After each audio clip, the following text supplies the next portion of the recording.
우리를 부욕해 하시니라는 제목으로 오늘 말씀을 나누겠습니다. 우리 고린도후서 9장에는 또다시 이제 연보에 대해서 이제 또 얘기를 하지요. 헌금에 대한 이야기인데 그들이 어떻게 했다고요? 그 정말 자기가 자원하고 기쁨으로 헌금을 하였다는 것입니다. 여러분 교회 생활은 기쁨으로 해야 되는 줄 믿습니다. 그래서 어제도 청소년부 때 이제 설교가 기쁨으로 우리가 예배하자, 기쁨으로 우리가 하나님을 섬기자라고 했더니 한 친구가 갑자기 예배 딱 끝나고 찾아왔어요. 그러니까 아이들이 설교를 안 듣는 것 같지만 듣습니다.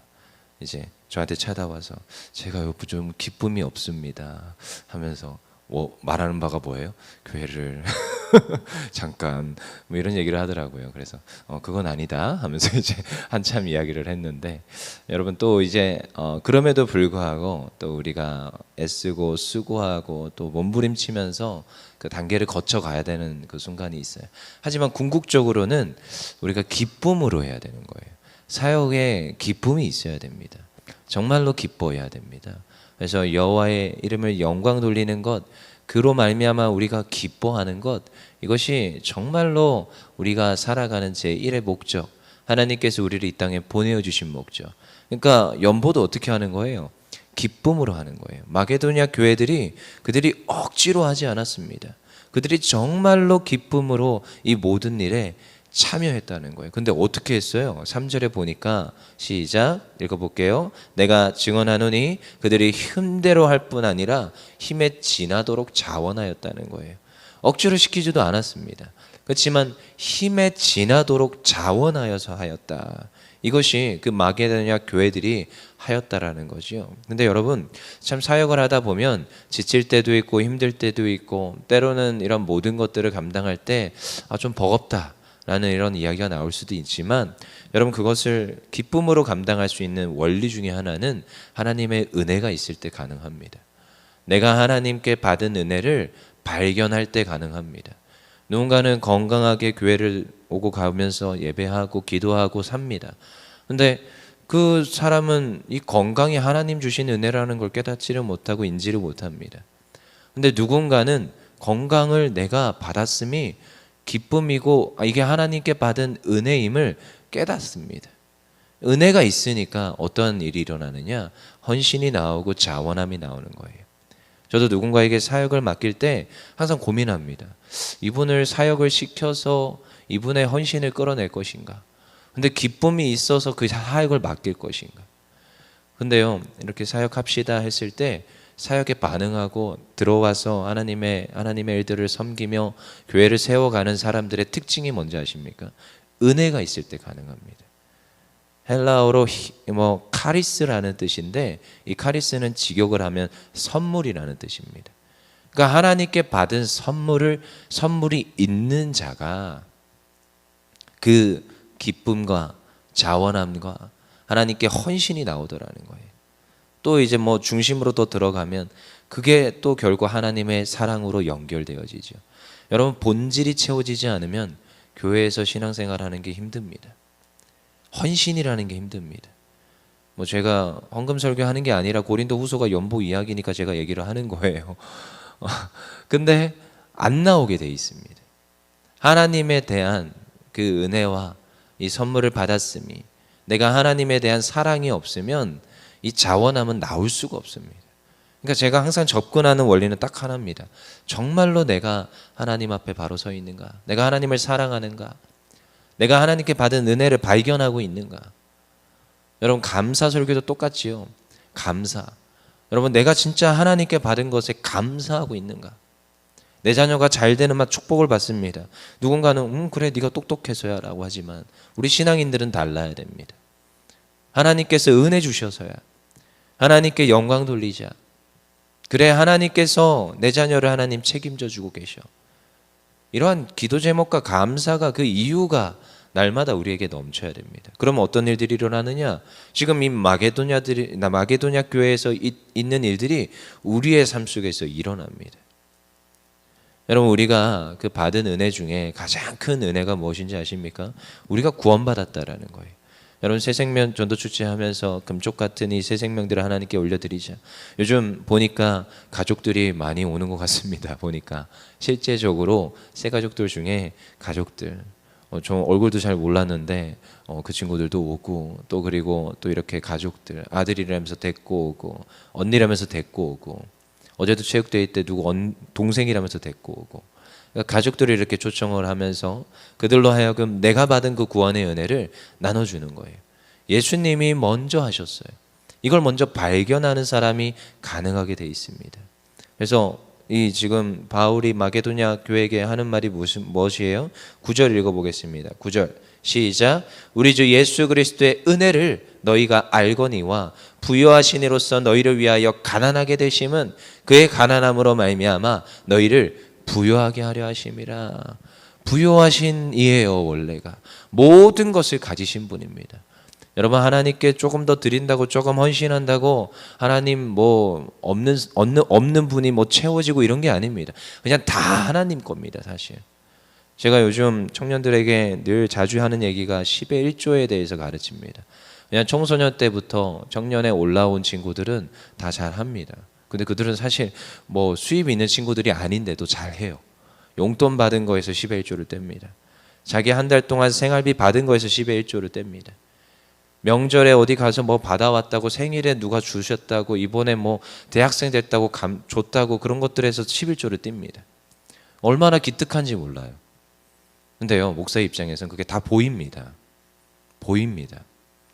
왜냐하면 주보에 이미 헌금 명단이 올라올 때 저는 그 친구들 이름이 쫙 보입니다. 어쩔 수가 없습니다. 근데 제 마음의 한켠에 아픔은 뭔지 아세요? 안 하는 친구들. 이 친구들이 11조를 해야 복을 받을 텐데 하나님께 드려야 그 물질에 대한 통치권이 하나님께 드려질 텐데 하나님이 이 친구들의 인생을 책임지셔야 될 텐데 안 하는 걸 볼 때마다 그래서 그렇다고 또 매주 그럴 수는 없잖아요.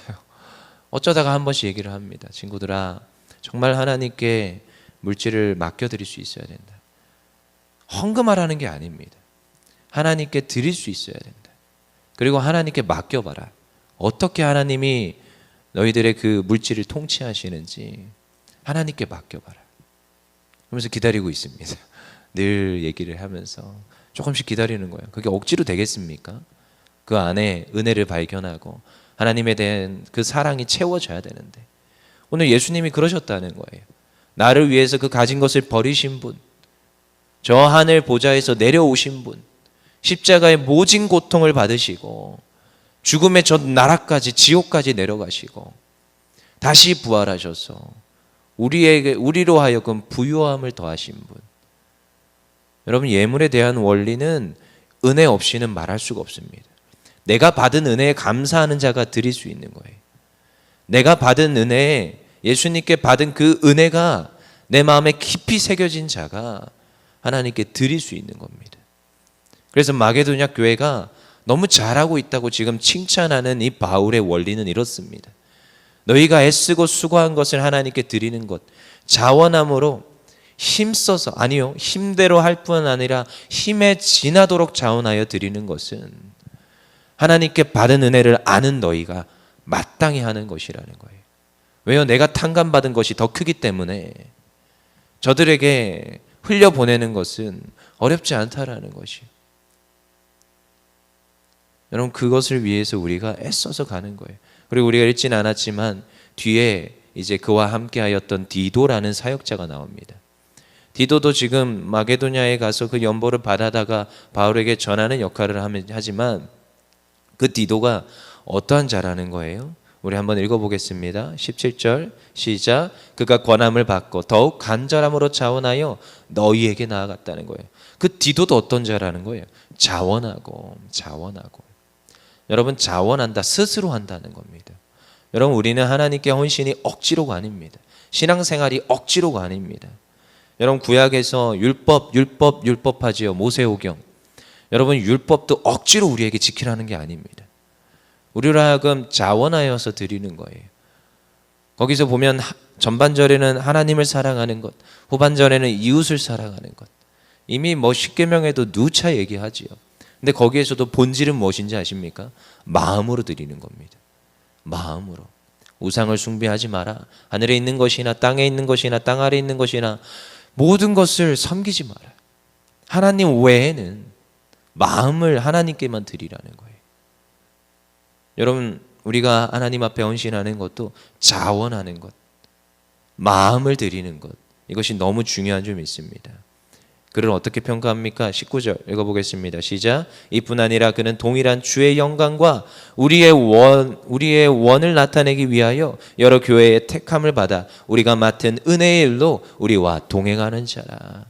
함께하는 자, 동행하는 자, 같은 마음으로 이 일을 힘써서 하는 자. 무엇을 했습니까? 바울이 복음 전하는 일을 했습니다.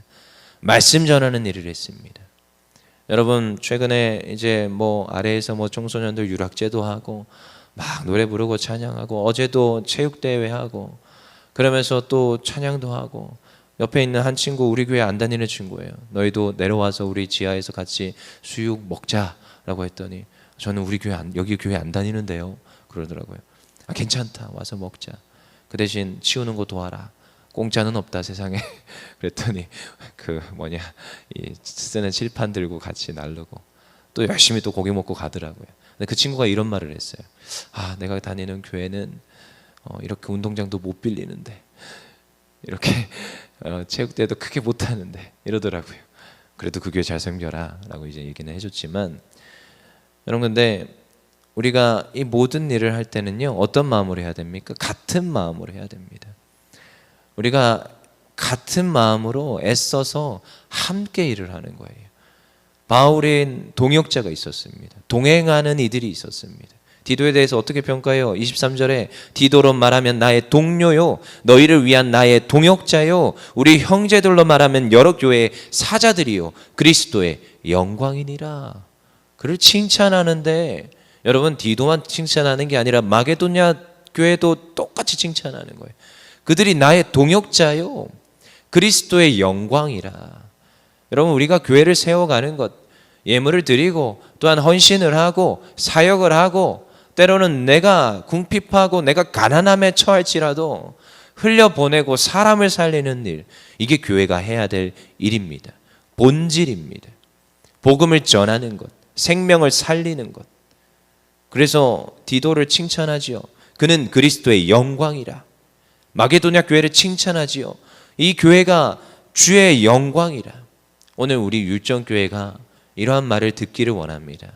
오늘 여러분들이 처한 그 모든 삶이, 여러분들이 교회를 향한 그 마음과 기도와 헌신이 정말 그리스도의 영광이라 칭찬받는 주의 일꾼 되기를 원합니다. 저도 이것을 위해서 오늘도 애써서 달려가는 거예요.